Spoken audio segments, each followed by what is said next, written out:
Mowing frequency will also depend on such factors as the weather, season of the year, grass species, soil fertility, moisture and so on. For instance, a typical mowing frequency on a parkland course in the spring and summer may be 3 times a week, once a week on a links course. The mowing height will also vary between course type, but will generally be in the 10 to 20 mm range. The purpose and function of a fairway is to indicate to the golfer the area in which the ball, if hit accurately, will be rewarded with a landing area that will provide a good surface from which to make the next shot. The mowing of fairways to clearly indicate the margins between this area and others on the course is one of the key tasks confronting a greenkeeper. Whenever possible, follow the greenkeeper's code of practice and avoid cutting when the course is busy, and try not to follow golfers, but work against the play. Though the frequency of mowing will differ from one course type to another, the basic operation will remain the same. The type of mower selected for the mowing of fairways, however, will depend in general on the extent of the area involved and the nature of the terrain. The ideal features to note when selecting machines for the mowing of fairways will be a combination of large-scale productivity and good reliability, coupled with manoeuvrability and quality of cut. Extensive open fairways with space to manoeuvre will require a wide cutting swathe multi-reel unit, combined with a fast mowing speed, producing a high daily work output. In such situations, it's important to ensure the selected machine has enough power and a level of reliability that will allow it to operate for long periods at a time. Many courses with hilly terrain will also require the benefits of four-wheel drive for superior traction and enhanced safety, with power steering to reduce operator fatigue to the minimum. Large, soft-shouldered turf tyres will assist in the lessening of compaction and the minimization of scuffing. To allow for ease of transport between different mowing sites, locked-up reels allow for secure speed of movement, providing for flexibility of movement and operation. The mowing of courses with narrow fairways and restricted room for operation will require a machine that offers the speed and durability of a multi-reeled unit with the agility to maneuver in tight corners. Some fairways are cut right up to the green's perimeter, so a lightweight machine with free-floating trailed reels provides a high level of adaptability around the green, accurately following ground undulations and surround contours to provide a quality finish. Whichever type of machine is selected, it's important for the operator to understand what is happening at the site of the actual cutting operation itself. There are two special terms which apply to all mowers: the shear point and the clip. The cutting unit of a reel mower consists of a main frame and drive system, reel and bed bar, and knife assembly. The drive system could be chain, belt, hydraulic motor, or wheel. The main frame supports the reel, bed bar assembly, drive system, and ground sensing devices such as wheels, skids, or rollers. The reel consists of a number of helix-shaped blades mounted on a rotating shaft by means of discs or spiders. The bed knife is attached to the bed bar, which mounts in the main frame. The bed knife gathers grass before it, standing it upright for cutting.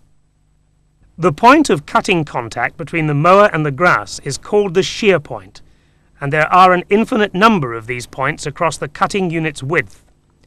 The shear point should be positioned behind the center line of the reel to maximize the gathering action of the bed knife. Shear point refers to the scissor-like shearing action of a reel-type mower. This cutting action requires the bed knife and reel blades to be sharp, matched, and in close relationship with each other. Reels, when sharp and properly adjusted, give a clean, even cut, which is unequalled by other types of mowers. In all mowing operations, the first cut will be crucial.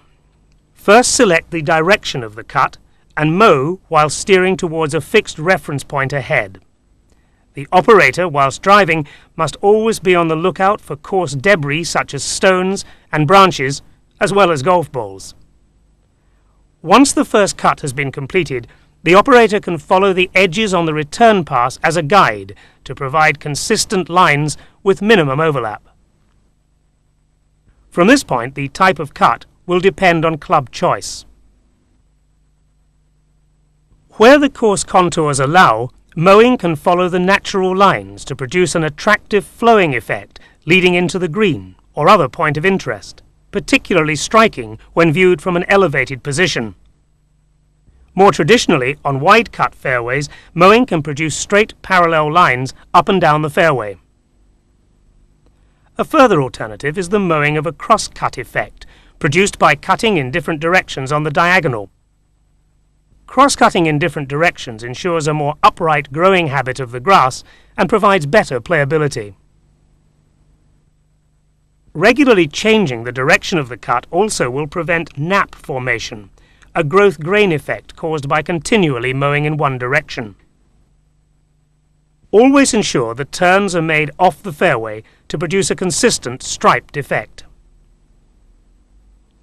A further important mowing term that operators need to consider is the clip. The forward distance travelled between cutting contacts, taken from the shear point, is known as the clip rate.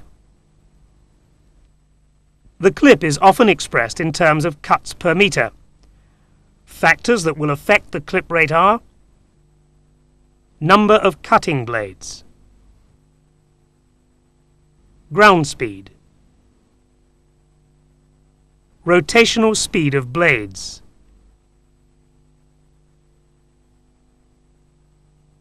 an important consideration is the correct clip for the desired height of cut. As this sequence shows, the bed knife gathers grass behind the shear point and the reel blade gathers in front. Grass that extends beyond the limits of the forward shear point, yet tall enough to be in the blade path, is less likely to be cut. Reel blades may contact the grass in this area several times before actually gathering the grass. If the height of cut and clip measurements are not approximately equal, the reels will not provide enough cuts per metre. When this happens, the individual cuts will become visible. This effect is known as ribbing.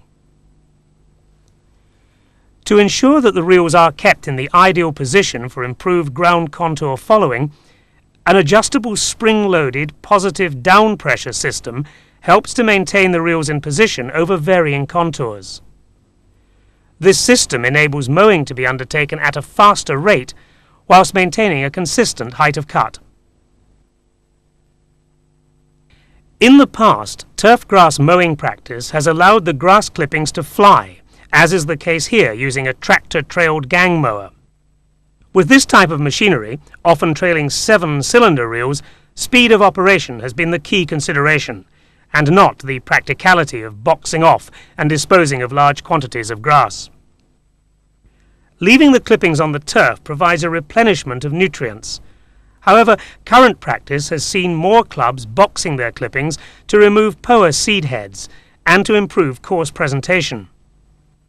If this practice is followed, greenkeepers must be aware of the implications in respect of the turf's increased nutritional and moisture requirements. From a purely practical point of view, removal of grass clippings is only required when they interfere with the intended use of the area, or when the amount is such that they would smother out the turf. Boxed-off clippings should be disposed of either in concrete bunkers situated around the course, spread discreetly in the rough, or, if required by local authority regulations, disposed of at approved disposal sites away from the course.